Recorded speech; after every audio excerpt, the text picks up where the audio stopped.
folks, welcome back to Nostalgianomics. Today I have some data that is going to blow your mind and may just change the entire way you collect or invest in the Pokemon hobby.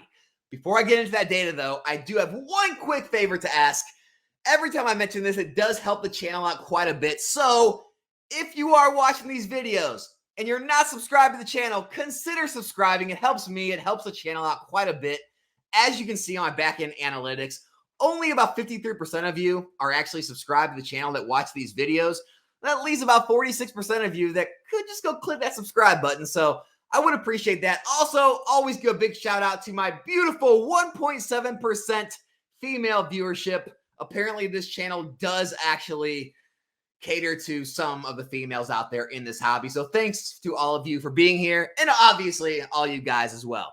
With that being said, let's jump right into this video. So, a lot of the times in this hobby, we always try to get too cute with it. We're always trying to be too smart and always trying to find that diamond in the rough, those hidden gems all deep in the set. What if I were to tell you the obvious play is just going with the best card in the set, in every set? I know it seems overplayed. Seems like everyone's done it. There's no room to grow. I need to find something everyone else doesn't see. And what if I were to also tell you Charizard is dead? Charizard's dead. The hobby's killed him.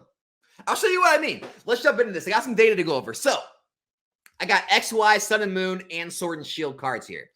Took every single set, the best card of every set. Look at just how they're performing in the past year. Ready? Here we go. Blastoise from XY base set, up for the year.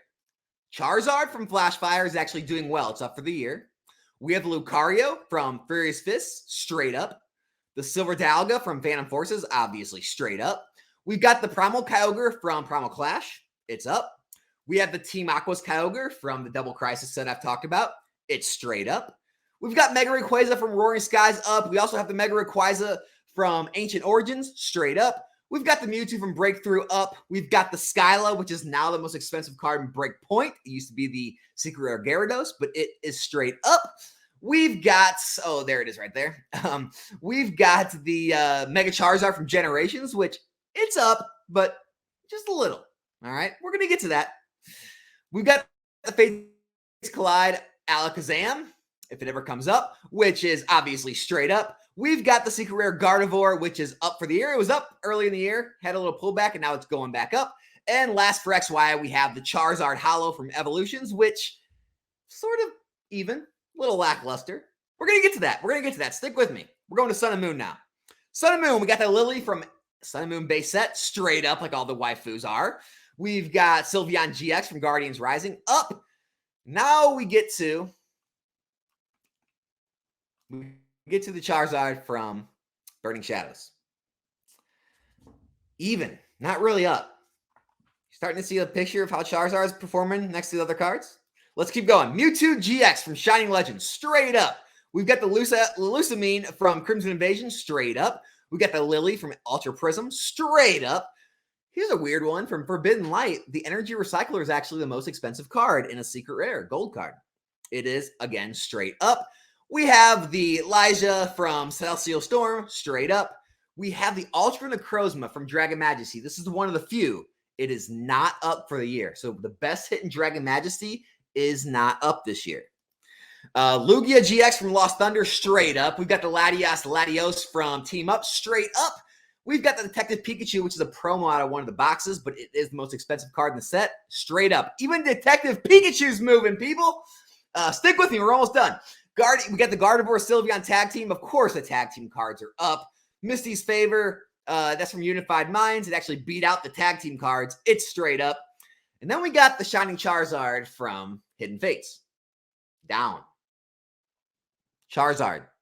Down. Now we've got the Rosa from Cosmic Eclipse, which is straight up. And then I threw this one in as well because the Rosa just passed this card on Cosmic Eclipse recently. The Arceus Dialga and Palkia, which was the second best card in the set. It is also straight up. All right, we're almost done. I'm going to show you some Sword and Shield sets now. We got Sword and Shield base. Marnie is straight up. We've got the Sonya from Rebel Clash, which is straight up. And then we've got the Charizard from Darkness Blaze, which is down. Down for the year.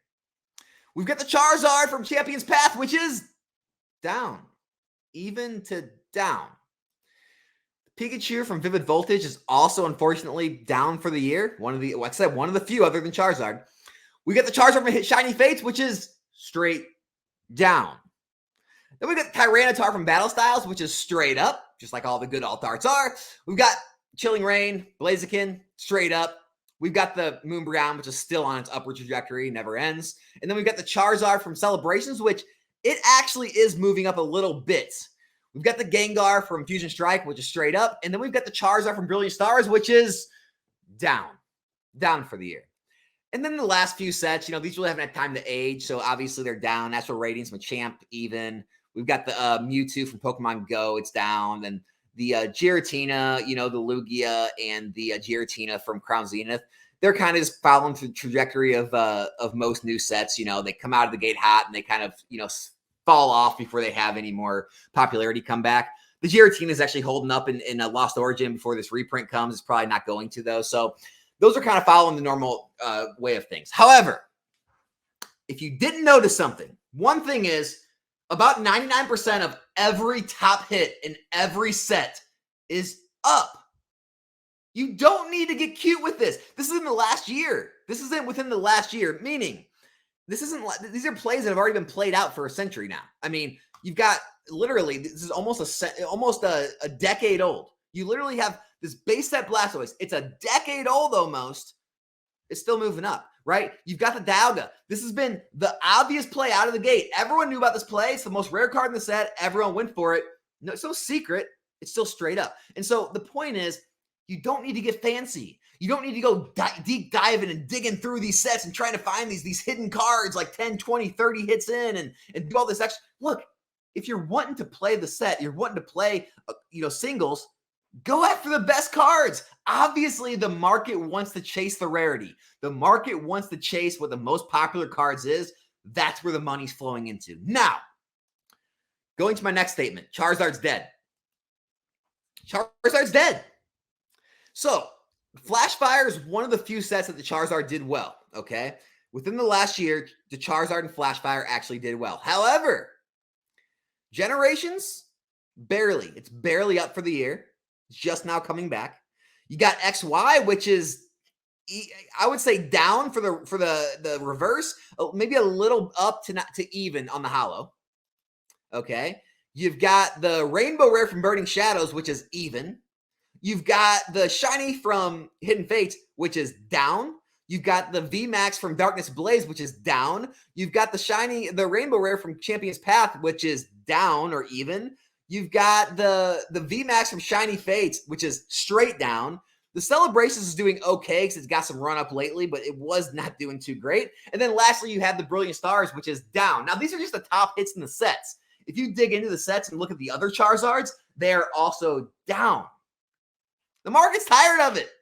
We're tired of getting Charizard shoved in our face in all these different sets, being told we have to like it for years. Charizard's the guaranteed play. If all else fails, if you don't know where to throw your money, you throw your money in a Charizard card. It's not the case anymore. Almost every other top hit and every other set in XY, Sun and Moon, and Sword and Shield have outperformed Charizard cards this year. They've outperformed them. Now, I get the Charizard cards are still the most valuable cards in their respective sets most of the time. However, that's not even the case. If you go look at Cosmic Eclipse, it's got a Charizard Braxian. It's not even the top one or two cards. If you go look at, Charizard cards are now not even the top cards in some of the sets. So things are shifting, people. You may want to rethink how you approach this hobby and how you collect and invest. Now, if you're just a pure collector, you love Charizard, obviously you're going to collect it. However, if you thought Charizard was just an easy guaranteed play, it may not be the case moving forward.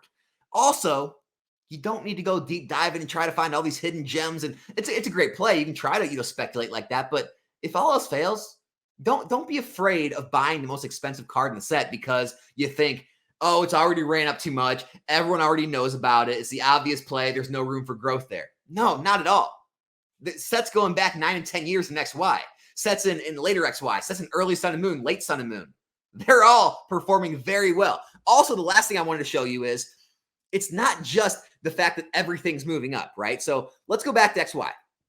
All right, let's take XY base set. You think, oh, well, yeah, Blastoise is up. Everything's up probably. It's not just the top cards in the set. It's not the case. All right, check this out. I'll show you the Venusaur. I'll show you the Xerneas, right? Venusaur, down. 3-month, down for the year, right? Xerneas, right? It's down. It's down. These cards are down. I can go to the Sun and Moon era. It tells the same story. So we'll go to Sun and Moon. Look at let's look at Shining Legends, right? The Mewtwo straight up. All right. Go in and look and dig into Shining Legends and think, oh, well, all Shining Legends must be doing well. Not at all. The sealed product is actually down. ETBs are under 300 now, where they used to be like 330. And look at this. You got like the Mewtwo Rainbow Rare. You got the Shining Mew. Both popular Pokemon, popular cards. Rainbow Rare Mewtwo, down. All right. The Shining Mew. Okay. The Shining Mew for the year. It's down a bit. It's leveling out now, but nowhere near what we're seeing with the Mewtwo Secret Rare. So it's something to think about. Okay. Not all the sets, like all the cards in the sets, they're not performing the same as the top cards in the set. And also the top cards that aren't Charizards are outperforming the Charizard. So just wanted to give you some food for thought. It's something to think about. It's some research I've been doing lately that I felt super interested in. It's really changing my mind and my belief on a lot of things on how I'm approaching the hobby. And I thought I would do the same for you. So I hope you got something out of it. And also, one more time, if you're watching these videos, you like me a little bit, you like the channel, you like the content, consider subscribing, because 46% of you that watch these are not. Thanks again for everyone for watching. I'll be back here in a new video soon. I'm out.